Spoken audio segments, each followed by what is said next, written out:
नीट 2026 paper leak प्रकरणात आता दिवसेंदिवस नवे धक्कादायक खुलासे आपल्या समोर येत आहेत. या प्रकरणात अटक करण्यात आलेल्या मॉडर्न कॉलेजच्या शिक्षिका मनीषा मांढरे आणि लातूरमधील कथित मास्टरमाइंड पी.व्ही. कुलकर्णी यांना आज सीबीआयने न्यायालयात हजर केलं.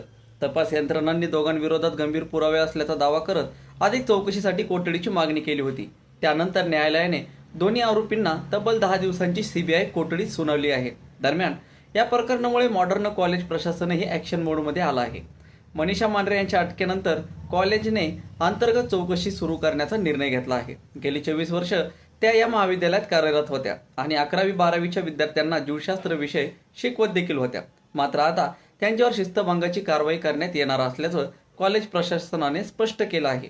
महाविद्यालयाने दिलेल्या माहितीनुसार खाजगी शाळा कर्मचारी नियमावली 1881 अंतर्गत ही चौकशी प्रक्रिया राबवण्यात येणार आहे.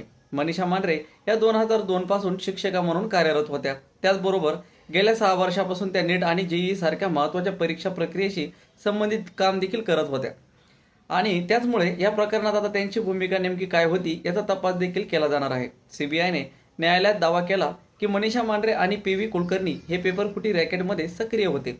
लीक झालेली प्रश्नपत्रिका विद्यार्थ्यांपर्यंत पोहोचवण्यात त्यांची महत्त्वाची भूमिका देखील असल्याचा आरोप त्यांच्यावरती केलेला आहे. आरोपींच्या मोबाईल कॉल रेकॉर्डिंग्स, आर्थिक व्यवहार आणि इतर संपर्कांची सखोल चौकशी सुरू असल्याचं देखील सांगण्यात आलं आहे.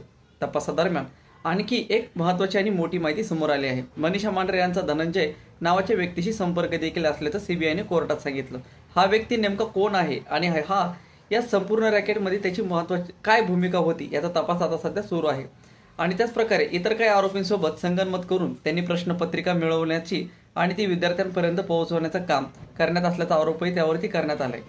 मात्र या प्रकरणामुळे संपूर्ण देशातील वैद्यकीय प्रवेश परीक्षेच्या